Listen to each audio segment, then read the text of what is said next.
Do you have a preferred side? No. Don't.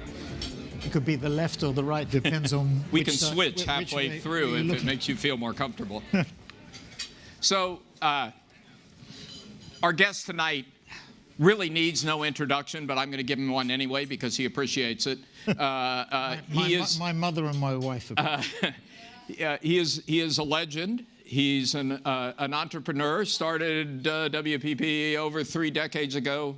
In a garage? Did you start in a garage? No, in an underground basement. In a basement. It has today grown to a company with over 200,000 employees, 3,000 offices in 113 countries. So it is a global colossus, and somehow, at the same time he is running this giant company, he is also taking care of a 7-month-old baby. Not me. My wife is taking. Well, I am sure you do your fatherly part. I try. Yes, I carry pictures, as you know. It'd be much more interesting to show you the pictures. Can we get them up on the screen? So what we're going to do here, we're not going to take too much time because we are between you and your dinner. But what we're going to do is like a quick tour of the globe. Sir Martin is one of the most incisive. Most incisive observers. All I can say is you should be an advertising. He's one of the most incisive observers of the political economic scene that I know of. And so we're going to take this opportunity to quickly circumnavigate the globe. We'll end up in China and then talk a little bit about what all that means for business. But I want to start here in the UK because the most interesting. Turmoil. Unbelievable. And and this is a succession, right? We had David Cameron call for the Brexit vote, which was clearly a mistake in retrospect. I think he admits at least. Are we off the record or on the record? Well, this is. I mean, how can we be off the record with Patty sitting in the room and you sitting in the room and others sitting in the room? But I'll go on the basis that this is Chatham House. So I think David Cameron came to a Cisco Chuck Robbins's conference at Kiwa Island a few weeks ago, and a sort of group about this size of CEOs, and I asked him, knowing what you know now, what would you have done differently? And there were 3 things, 2 of which I don't want to bore you with, but the third one struck me as he said he would have gone back, he would probably have been better advised to have gone back to Brussels when he didn't get the deal that he really wanted and tried to paint it as it was a good deal and got a better deal. And of course, we would be roughly where we are now in time. And here you have this amazing situation where Macron has literally rejuvenated France. I'm going to Paris tomorrow, so I'll be able to see it firsthand. The last time I was in Paris was just before the vote. But all the French contacts that we have are saying that the atmosphere certainly has changed. We'll see. Did you ever think that you would see France be the leader of enlightened business political leadership? Well, nothing has happened yet. It's all like Turkish delight. It's hidden promise. But there does seem to be a significant different atmosphere. And of course, Macron's alliance, or the French-German alliance, threatens, I think, to be a very significant factor in this negotiation that the Prime Minister now has to embark on. But I was going to say, I mean, you had David Cameron call for a vote that was a mistake. He didn't think he was going to lose. Well, there's a big question about whether he really wanted to call the referendum. Some people believe that he never thought he was going to get a majority, that the Lib Dems would always be a coalition, and that he would not be in a position to call a referendum because the Lib Dems didn't want to have one. So that was always a sort of theory. But it was a massive miscalculation. Yes, because he got a majority. And then you have Theresa May thinking this is the right time to call for a vote. Then he calls a referendum. Everybody thinks he's going to win, including myself and probably you and others. Well, you probably don't admit to it, but I do. I also predicted the night before that he would win. Well, we said. So it was Wednesday of the week, so it would be Wednesday of next week when we were at a Cannes Advertising Festival. We had Unilever as our second largest client, and we had a get-together with our Unilever client, and I had the last poll from Kantar, which is our polling organisation, and I said to everybody, I have very bad news for you. It's 52, our last poll is 52-48, we're coming out. I said, but as a joke, I said, I have a private poll, which is actually 52-48 the other way. And what actually you now say it was a joke. Did you say at the time it was a joke? I did say it was a joke. And we forecast, actually, to give our people credit, they forecast the result of this last election in the same way. Now, Cameron made a miscalculation. we can argue that it was a poor campaign in that Cameron focused on the economy and the big issues were sovereignty and the biggest issue was immigration. And they didn't have a detailed answer or response on that, whereas, of course, the Brexiteers had a response which basically, to stop immigration because it was harming employment and wage prospects. Extraordinary on top of that then Theresa May makes such a big miscalculation. Well, she thought she was 20 points ahead, and as we've seen, it's very volatile. She clearly, with the benefit of 2020 hindsight, fought the election in the wrong way. It was very personalised.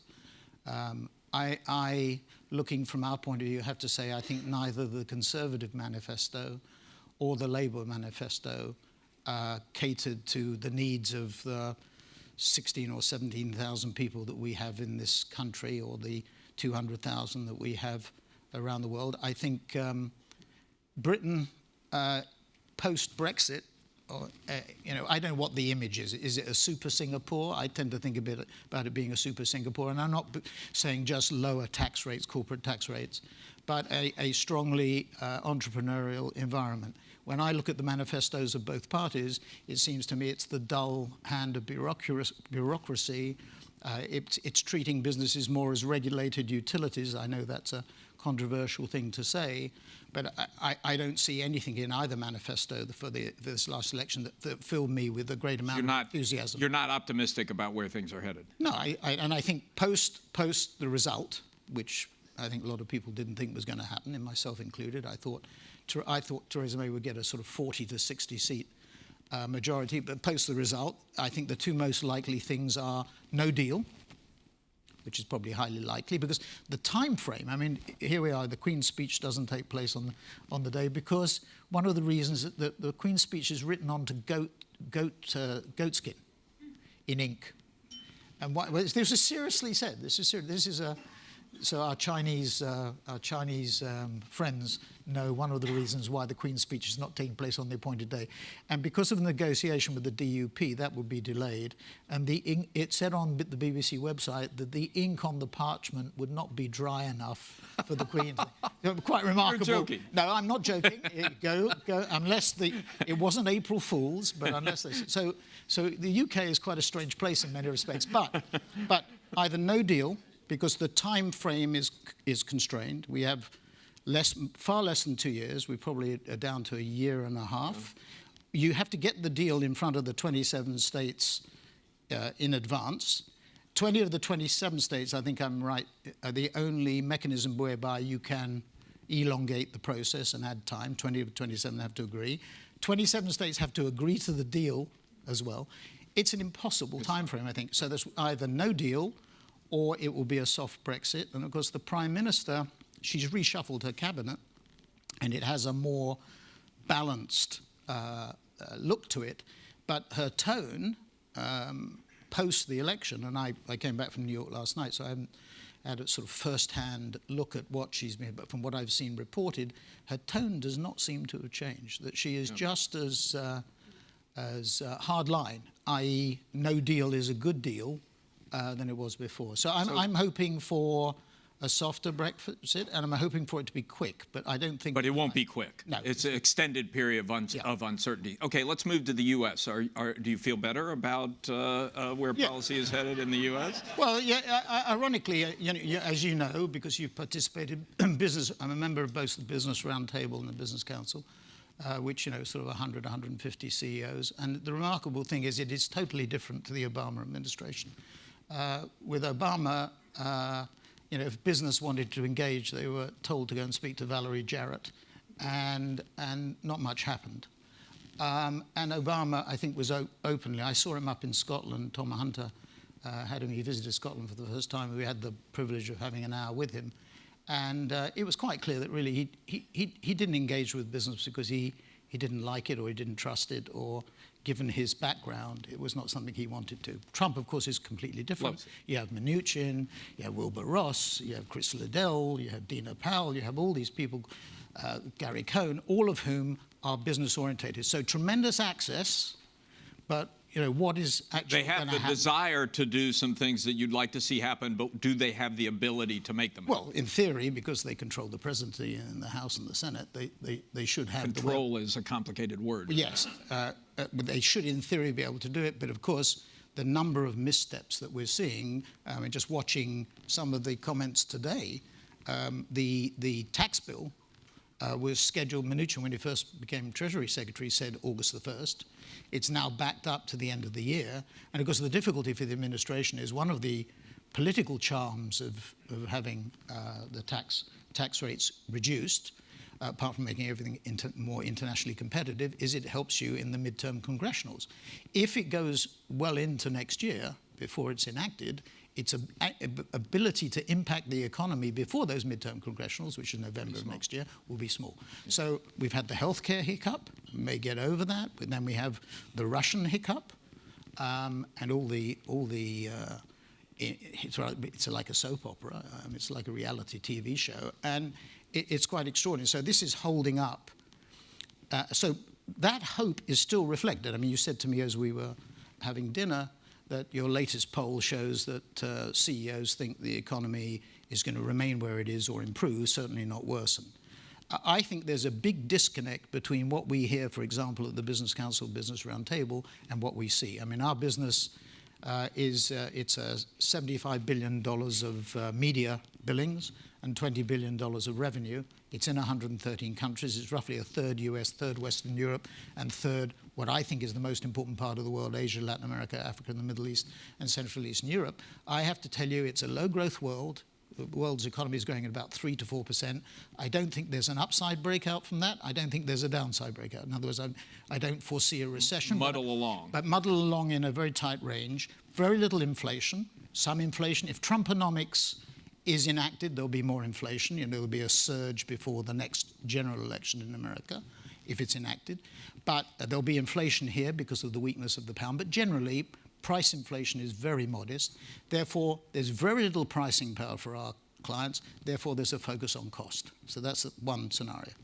And marketing budgets tend to get pressurized. I mean, that's not good for your business or my business. Right. Regarded totally wrong as discretionary spending. But the biggest problem, my favorite question to our clients and our people inside our business is what keeps you awake at night. What keeps me awake at night is not Google or Facebook or Amazon. Amazon being the one that's the most common answer to that question amongst clients, Amazon and what it does in a variety of industries. But my biggest worry is the emphasis on the short term. There are three things that are driving clients to think about the short term. Technological obsolescence, which should force them to think more about or technological disruption, force them to think about long term. Secondly, activist investors, and third, ZBB. And let me just tell you. So ZBB, zero-based budgeting. Nothing new. We have people from McKinsey here. McKinsey in the 60s and 70s had a thing called low-cost producer. I remember when I was at Saatchi's, the focus was on making sure that you were the low-cost producer in any category, the LCP, a low-cost producer in any category. When I was at business school, there was a guy called Hal Jeanine who ran IT&T, in a bunker, literally. You couldn't tell whether it was day or night. And he used to have these reviews underground where they would go through the cost structures of his He also held his international reviews on the U.S. clock, wherever he was. So when he was in Asia, everyone had to get up in the middle of the night. That's right. That's a rather sort of democratic way of running a company. So that's the scenario that I see. Those three factors are pushing people to the short term. It's wrong. And I just make one observation, that the companies that we see taking the long-term view are the companies that really defy what is called good corporate governance. The controlled companies, ironically, if I look at the media... Privately or Buffett or... Well, I would pick out Rupert Murdoch and family in the media area, and I'd pick out the Roberts family in particular, or maybe Malone would be as well. Where you have control. They're protected from activists. Yeah, and if protected from having their heads cut off for making a mistake. But that's the perfect segue to China, because if any place is taking the long-term view right now, both in terms of government policy and in terms of business policy, it's China. Agreed. And China, to my mind, because of America's withdrawal politically, at least in part, from various parts of the world, I think gives China an incredible opportunity to exercise greater influence, both politically, socially, and economically across the world, whether it's the Belt and Road Initiative, the Asian Development Bank, whatever it happens to be. I mean, there's some big opportunities for China to exercise greater influence. Now, just so to get background, for WPP, our biggest market is the US, our second biggest is UK because of history, third biggest is Greater China.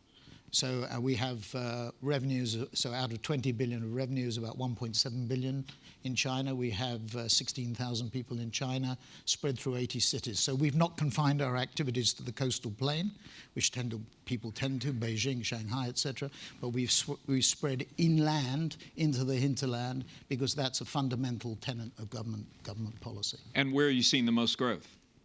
Well, the multinationals, because of what I've said, let's say the Western multinationals, because there's pressure at the center, that pressure is not discriminatory in terms of where it hits. So it's blanket. They pull back everywhere. Yes.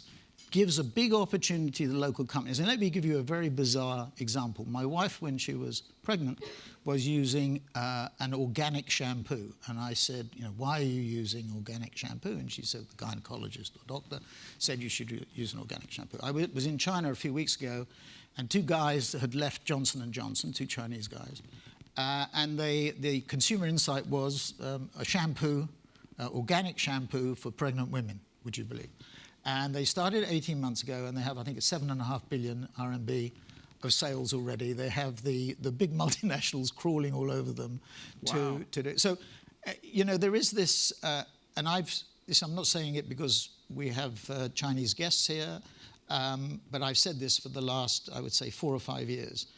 There is this tendency, the West, I mean, I think it's a difficult thing to say, particularly in front of a Western audience, but I think it is true. That in a way, many countries in the West, many people in the West did not wish China to succeed. It's a bit, reminds me of our attitude towards Japan, to Hong Kong, to South Korea. And there was a lot of, in the early development of those countries, there was a lot, they steal technology, they steal ideas. That may or may not have been the case, but I can assure you that the Chinese companies that we work for, a company like Huawei, a company like Lenovo, Alibaba, Baidu, Xiaomi, whatever it happens to be, 999, China Resources, well, the biggest, I think, state-owned enterprise, that those companies are technologically very sophisticated. And 2 years ago, I went to China, I cleared my diary, and I went with the guy who looks after Greater China for us. And we went for 2 weeks, solid 2 weeks, visiting Chinese CEOs and chairmen. So we went to see the chairman of Haier, Su Ning, 999, as I mentioned, Hainan Airways. We went to, I would say in the 2 weeks, we went to about 22 companies. We're doing it, and we came back remarkably impressed, this is 2 years ago, with the state of knowledge about the internet and e-commerce, which in our view was way in advance of what we had seen in the West amongst legacy companies in the West. I'm doing it again in the second half of July. Again, cleared diary for 2 weeks. We're going to China, not just to the coastal plain, but in Chengdu and Chongqing and other places in China, to visit chairmen and CEOs on the ground. The degree of sophistication, particularly in the internet, and of course one of the most highly developed internet economies, e-commerce economies in the world is China. It's number 2 actually in terms of penetration, second only to the UK.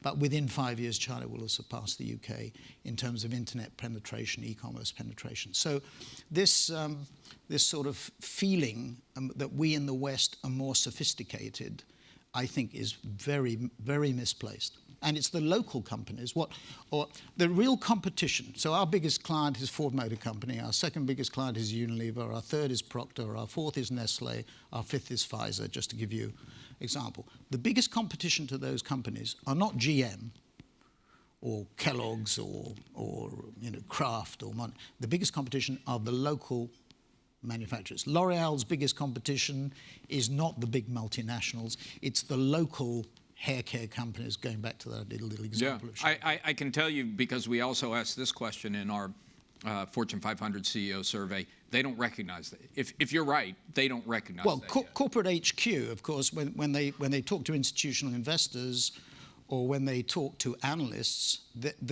comparators are always the commonly based multinationals. But I can assure you that the people at the sharp end, the marketing people, do not believe.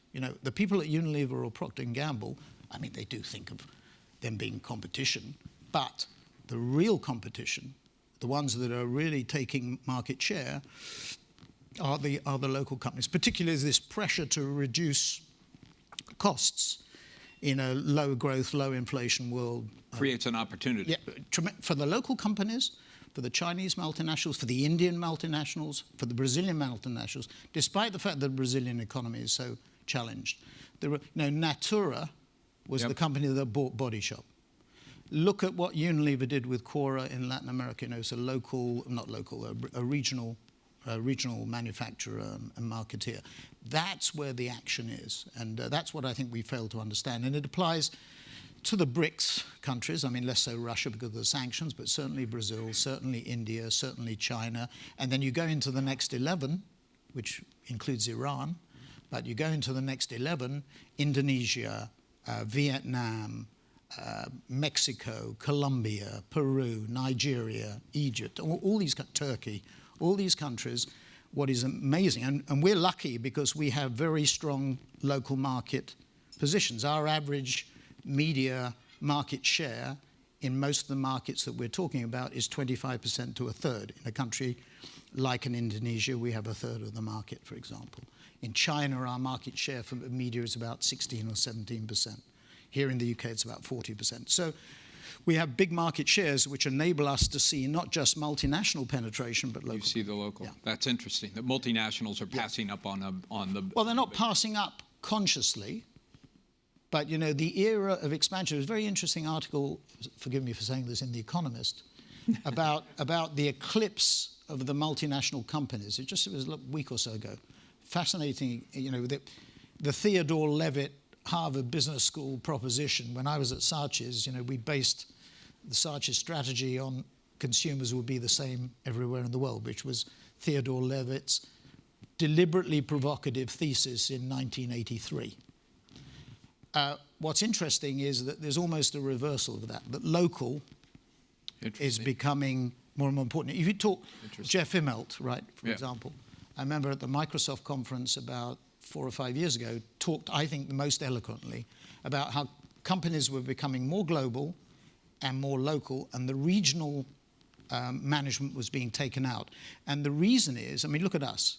We're in 113 countries. How is it possible for me or anybody else at WPP to know what goes on in 113 countries? You have to have local knowledge of who the best local companies are to work with, who the best people are locally that we should be hiring, and what the best acquisition. So successful companies are pushing it out to the global and local. Take out he said regional management has the power to say no, not the power to say yes.